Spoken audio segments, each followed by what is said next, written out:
جو بڑے ہی ایثار اور قربانی کے جذبے کا مظاہرہ کر کر آج آگے آئے ہیں، میں ان تمام کا شکر گزار ہوں، اور میری اللہ سے دعا ہے کہ جلد سے جلد اللہ سبحانہ و تعالی ہمارے ملک کو، پوری عالم کو اس وائرس سے، اس بیماری سے چھٹکارا دلائے۔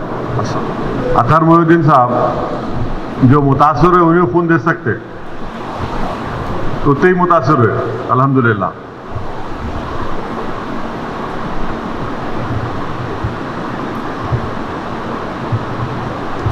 کیا حبیب نہیں پوچھ رہے؟ کامنٹ آن انڈیا چائنا جو کانفلکٹ ہو رہا ہے، زور زور سے بولیے۔ یہ دو یہ مختار یہ مائک دو۔ ہلو انڈو چائنا کے بارڈر پہ جو کانفلکٹ ہو رہا ہے اس پہ آپ کامنٹ کیا ہے؟ ہاں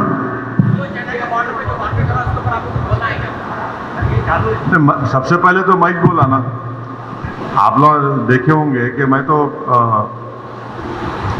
جمعۃ الوداع کی تقریر میں جو آن لائن پر ہوئی تھی، اس میں میں اس بات کا ذکر کیا، آج بھی کہہ رہا ہوں کہ 5000 سے زیادہ چین کے سپاہی انڈین ٹیریٹری پر قبضہ کر کے بیٹھے ہیں۔ جتنے بڑے بڑے ڈیفنس کے ایکسپرٹس ہیں، ریٹائرڈ لیفٹیننٹ کرنلز، جنرلز ہیں، وہ لوگ بتا رہے ہیں کہ چائنا نے پہلی مرتبہ اس طرح سے ایگریسو طریقے سے پانگ سانگ سو میں اور اس علاقے میں اپنی فوج کے ساتھ نہ صرف قبضہ کیا بلکہ وہاں پر بنکرز بنا رہے ہیں، وہاں پر اپنی آرٹلری کو لا کر رکھ دیے ہیں۔ اور تیسرا یہ ہے کہ دنیا نے وہ ویڈیوز بھی دیکھے کہ کیسے وہاں پر بھارت کے سپاہیوں کی بہادر فوج سے چین کی فوج نے ان سے کس طرح کا نازیبا سلوک کیا۔ چوتھی بات یہ ہے کہ گورنمنٹ آف انڈیا کی طرف سے ڈیفنس منسٹر کا ایک سٹیٹمنٹ آیا میڈیا کو کہ وہ چین سے بات چیت کر رہے ہیں۔ ہم یہ پوچھنا چاہ رہے کیا بات چیت کر رہے آپ؟ بات چیت اگر کر رہے تو کیا بات چیت کر رہے؟ کیا آپ اس بات کو ماننے کو تیار ہے یا نہیں ہے کہ چین بھارت کی زمین پر قبضہ کر چکا ہے؟ اور بات چیت کیا کر رہے آپ؟ بات چیت تو یہی کرنا چاہیے، بولتے کیوں نہیں پھر آپ؟ اور پھر یو ایس کے پریزیڈنٹ بولتے کہ پرائم منسٹر کا موڈ کے بارے میں بات کرتے ہیں، مگر پرائم منسٹر دیش کو، کنٹری کو نہیں بتاتے کہ چائنا سے کیا بات چیت ہو رہی ہے۔ کنٹری کو کانفیڈنس میں لینے کی ضرورت ہے۔ اب یونائٹڈ اسٹیٹس کے فارن ریلیشن کمیٹی کے چیئرمین کا بھی سٹیٹمنٹ آیا کہ چین ایگریسو بیہیویئر کرا، تو کیا ہے یہ؟ ہمارا ماننا یہ ہے کہ گورنمنٹ آف انڈیا کو پبلکلی بتانا چاہیے کہ کیا چین نے بھارت کی زمین پر قبضہ کیا نہیں کیا۔ سیٹلائٹ فوٹوز ہیں، بتایا جا رہا ہے، ویڈیوز آ رہے ہیں کہ بھارت کی فوج بھی وہاں پر اس مقام پر جا رہی ہے، اور یہ سب چیزیں ہیں۔ اتنی خاموشی جو ہے یہ غلط ہے، اور بی جے پی کو یہ خاموشی توڑنے کی ضرورت ہے۔ اور جس طریقے سے ہم لوگ ایگریسو طریقے سے اپنی بات کو رکھتے جب کسی اور نیبر کی بات آتی، مگر جب چائنا کی بات آتی ہم ذرا بی جے پی والے خاموش بیٹھے ہوئے ہیں۔ کیوں خاموش بیٹھے ہوئے ہم کو سمجھ میں نہیں آ رہا۔